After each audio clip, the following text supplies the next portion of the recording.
Okay, this is the third of three parts, as it turns out. So, I said not socialism, but what Roosevelt was doing was many of his programs were creating what I'm going to call a more level playing field for workers and the elderly, so changing class relations in that sense. So in 1933, you had heard that the National Recovery Act, the NRA, had encouraged, had said workers could join unions, and here's John Lewis, who was the head of the United Mine Workers, encouraging workers, the president wants you to join a union. But as we saw, the corporations were too strong at this point, and they simply disregarded this section of the law. And you can see that there's this little blip where workers try to join a union, but then it fizzles. And we go right back to normal. But then here's the great jump. And now what caused that? Well, in response to the failure of the NRA, the Congress passed the National Labor Relations Act, which really made it possible to unionize industry for the first time. First of all, workers would petition for an election. They would sign union cards. When a certain number of them had signed union cards, the federal government would come in and supervise union elections, so it would be fairly run.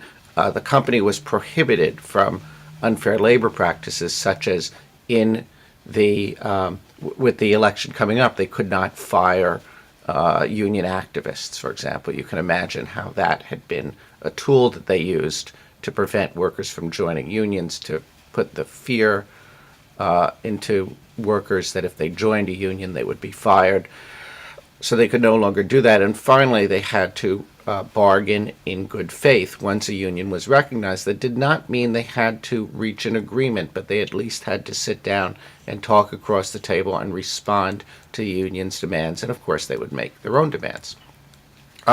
This made unionization possible. It gave unions the possibility, but not the certainty of victory. And here you see a mobilizing flyer for auto workers to try to get them to create a union at Ford. Now is the time to organize the Wagner Bill.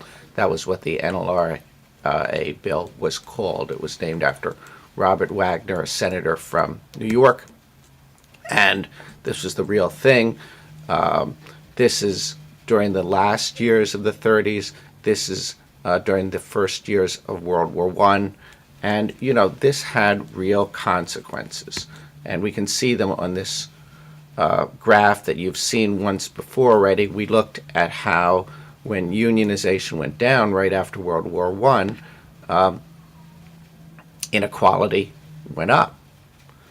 And when unionization goes up, inequality plummets.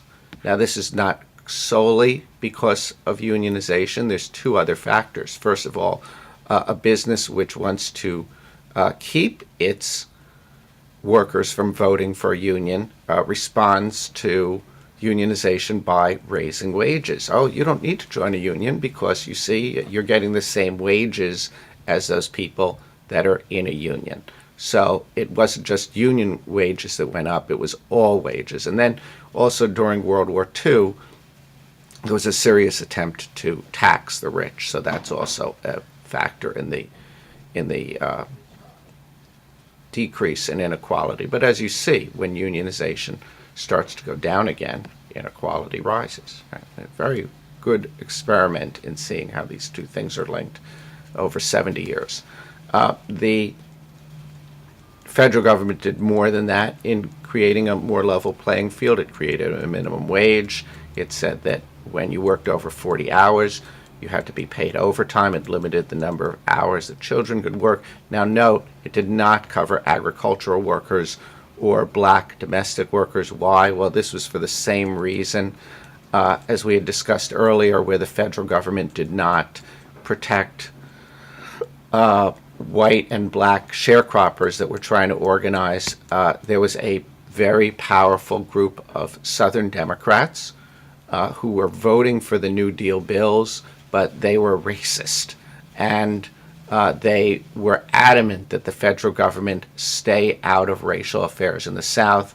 Roosevelt needed their votes to pass laws, and so he made this deal with the devil, which we should all be very clear we should not like. The other opposition to Roosevelt came from the Supreme Court. The Supreme Court began to rule his legislation unconstitutional. I'm just going to show you. Here's Roosevelt and the supposed umpire, and Roosevelt saying, "Well, I'll get myself some umpires that are better." These were the laws that they had ruled unconstitutional, among others. The NRA they had thrown out, the AAA they had thrown out, and others. And there was the real threat that they were going to rule the National Labor Relations Act, this act that had allowed unions to form, that they were also going to rule it unconstitutional. Roosevelt responded with a piece of legislation in which he was going to be able to so-called pack the court, in which he was going to be able to add more judges. Now we think about the Supreme Court as having 9 judges, but there's nothing actually in the Constitution that says it has to be 9. Roosevelt tried to add judges that would vote his way, and this was rejected.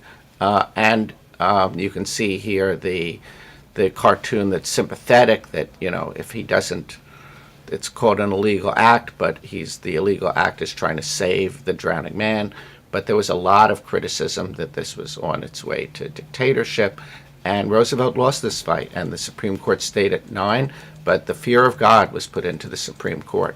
And a number of Supreme Court justices all of a sudden began to vote that legislation was constitutional.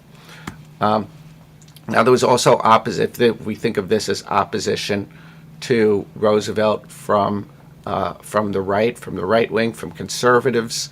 There was also opposition from radicals to the New Deal, who said basically we're not doing enough. We're not doing it fast enough. Look at Germany. Germany under Hitler, the unemployment rate came way down, and here in the United States, under FDR, it's kind of puttering along and then goes back up.